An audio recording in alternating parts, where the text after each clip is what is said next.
Hello everyone and welcome back to Commonwealth Realm. Today we'll be going over the top 10 best upcoming Nintendo Switch games for November. We've got a pretty solid lineup here, so we hope you enjoy and discover some games to get hyped for. Now then, without any further ado, let us begin.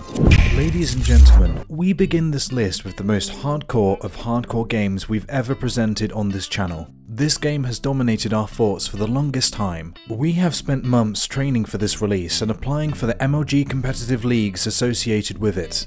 I am of course speaking of the one, the only, Race with Ryan. Okay, enough of that. Look, it's a kids racing game. The Switch has a lot of kids playing it, so it's fair enough. I'll go over the details, let's see. Okay, it's based on a YouTube channel called Ryan's World, blah blah blah. It's a popular toy review channel. Oh, and it has 20 toy characters to race with and 6 locations. Apparently, it has simplified controls and optional auto acceleration, so yeah, it's made for kids. I don't really have much more to say. It releases on November 1st and would be great for a young relative with a Switch. I think the gameplay footage should really speak for itself. However, I am all for Ryan being in Smash. Next game. I am obsessed with the Olympics, and before I started this channel I was even working to get the Winter Olympics to Oslo in 2022. Nothing came out of that. And we didn't get any Olympic video game for the Pyeongchang 2018 Winter Olympics, beside a DLC for Steep. It also didn't come out on the Nintendo Switch. Luckily, Sega is not fooling around with the Tokyo 2020 Olympics and bringing not one, but the 2 most ambitious official Olympic video games ever to the Nintendo Switch. The first realistic one is already out on the Japanese eShop and also in English, and is surprisingly good. I highly recommend you go and check it out. The same will be the case with Mario and Sonic at the Tokyo 2020 Olympics on November 8, with a great blend of official real-life events like surfing and Tony Hawk like skateboarding as some of the best highlights among many more. And my personal favorite, the Dream Events, which is a perfect Sega Nintendo crossover. Personally, I hope this entry in the series will surpass Mario and Sonic Vancouver 2010, and I think they're on a good way with it, and especially with the new 8 and 16-bit Tokyo 1964 story mode. I hope this game lives up to the hype, just as much as I got while visiting the Tokyo Metropolitan Building and got to see the official Olympic flag. Anyway, we can't wait for November 8 and the actual Olympic Games next year.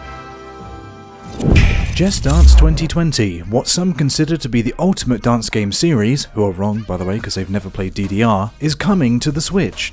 The popular series continues with 40 tracks, co-op with friends, and a subscription service? Yeah, that's right. Apparently you can subscribe to Just Dance Unlimited and get access to a catalogue of over 400 songs to dance to and embarrass yourself at any family gathering. I don't know why you'd need that many songs, but hey, who am I to judge? Being on the Switch, we are no longer confined to awkwardly dancing in only our living room. Now you can do it on the go and likely get arrested for being a public nuisance and scolded by your relatives for making the family get-together uncomfortable. The game also features a kid mode offering family-friendly songs, so I guess twerking is out of the question when it comes to this game. Regardless, if dancing is your thing, Just Dance 2020 is sure to scratch the itch. Coming out on November 5th, be sure to pick it up. Just don't actually weird people out at gatherings, that was a joke, not a suggestion. This one we have to say is pretty cute. Disney Tsum Tsum Festival takes all of your beloved Disney characters, turns them into squishy bean-shaped Japanese toys, and then pits them against each other in what looks like actual pretty fun minigames. Think Mario Party but cuter and hopefully less friendship ending. You got everything from a dancing game, curling, ice cream stacking, and even a Pac-Man looking minigame too. These are only a few, but there appears to be loads of minigames and plenty of fun to be had with local and online multiplayer. Oh, and before we forget, you can also pre-order a special bundle that will get you a physical copy of the game, a custom edition Switch, and some bonus in-game items. The Switch you get from the bundle will be the revised version too, so you'll have more battery life. Releasing on November 8, Disney Tsum Tsum is sure to appeal to people of all ages and be a real hit seller, as it has already been in Japan. Another update remaster game here. The Professor Layton series 7th installment, Catriel and the Millionaire's Conspiracy DX. Wow, quite the title. Originally only on 3DS and mobiles, this game is now coming to the Switch and getting the deluxe treatment. With this new version, you'll also be getting new puzzles, over 40 of them in fact, along with the old ones being more refined. That's actually pretty good value. Additionally, you'll also get all of the DLC content that was originally released and 50 new outfits, all of which can be obtained through just gameplay. Finally, you'll also be able to see new enhanced graphics in HD and an improved on-screen layout so that all of that useful information for puzzles is now on one screen.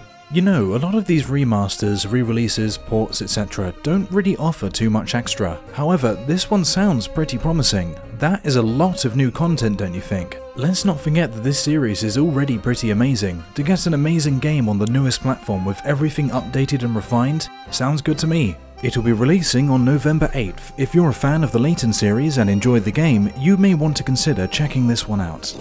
New Super Lucky's Tale takes the original Lucky's Tale and gives it an update. Originally a game for the Oculus Rift, that's, we'll say PC, Lucky's Tale on Switch changes up the formula for the platform. You've got new levels, additional story, characters and cinematics, and of course updated controls and visuals. The controls are kind of a given since VR inputs aren't exactly designed for the Switch or any other home console. Regardless, these changes are all well and good, but the game itself is a love letter to those classic 3D platformers of the late 90s. You'll see hundreds of collectibles to find, puzzles, minigames and 2D challenges to complete too. If you enjoyed the original, along with similar games like Banjo-Kazooie and recently Yooka-Laylee, we are absolutely certain you will enjoy this one too. It's nice to see such a game not being exclusive just to VR anymore. Anyways, releasing on November 8th, this one looks very promising indeed. Blocks. Blocks have become well known in gaming thanks to Minecraft and indie games bringing the style back from those 8 and 16-bit days and then putting them into a 3D format. Maybe voxel is a better word to describe it. Regardless, The Tourist is going to deliver this aesthetic. We don't really have too much info here on the game itself, but it looks like you'll be playing as a tourist, as, well, you may have guessed from the name.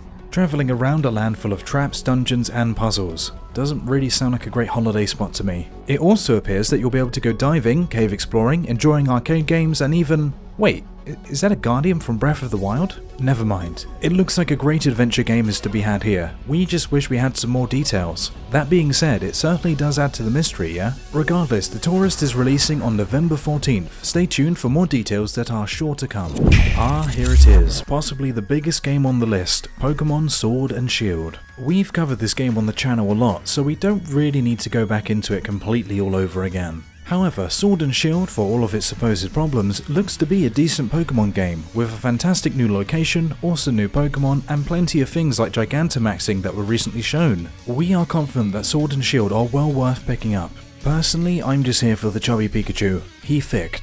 Regardless, Sword and Shield have got many fans, including us, super excited to see how this game is going to turn out. We love Pokemon, and despite some flaws that have already been well documented, we are sure we'll love Sword and Shield too. Releasing on November 15th, this Pokemon game, the first on any mainline home console, is sure to be an experience that you simply cannot afford to miss.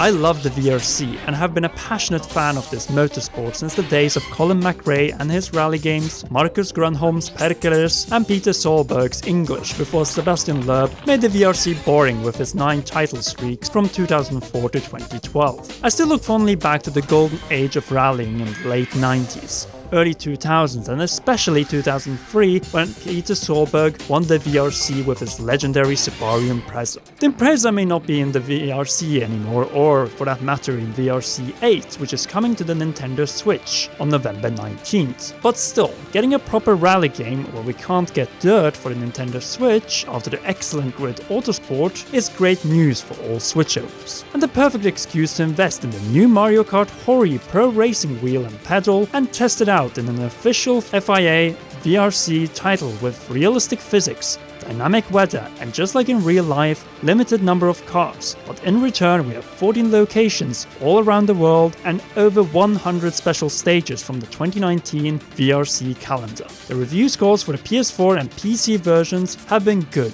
so here is hoping that developer Kyloton delivers a solid Switch port this November. Originally, will this appear supposed to end this video on November games with Doom Eternal, but then it got delayed to 2020 and an unspecified date for the Nintendo Switch version. Great. At least we'll still have Doom 64, right? Oh wait, it also got delayed to next year. Screw Bethesda that charges $100 a year to make Fallout 76 a broken game work. And since the update to Sid Meier's Civilization 6 is, well, only an ambitious expansion with a number of new leaders to play as, then let's give some attention to an indie title that actually deserves it. And this time, it is Children of Morta, an action role-playing game from the talented indie developer Deadmage. They are this time offering a game with a story-heavy experience with a few roguelite elements and 6 playable characters of heroes all within the same family. Naturally, with a premise like this, we're certain to be put on a number of emotional trials of love, hope, loss, and sacrifice. You will find all of it in this game as you move forward with a diverse set of skills which you will need to master in order to traverse the dungeons found in the game. Oh, and as you probably guessed by now and looking at this footage, this is a top-down game with a rather pleasing art style and interesting and deep gameplay. In fact, if I'm done with Sword and Shield by November 20th, I might actually consider to pick this title up, as it looks rather promising. Being able to play it with another person next to me is also a great feature, and for a price of $20, this is a well-valued Switch game. And there you have it, our top 10 best upcoming Nintendo Switch games for the month of November. If you enjoyed the video, be sure to leave us a like and hit that subscribe button and notification bell for more upcoming videos. Special thanks as usual to our royal producers Kenyatta Ali and Bradley Carriage. If you want to support us further, be sure to check out our Patreon at patreon.com/commonrealm. Thanks for watching.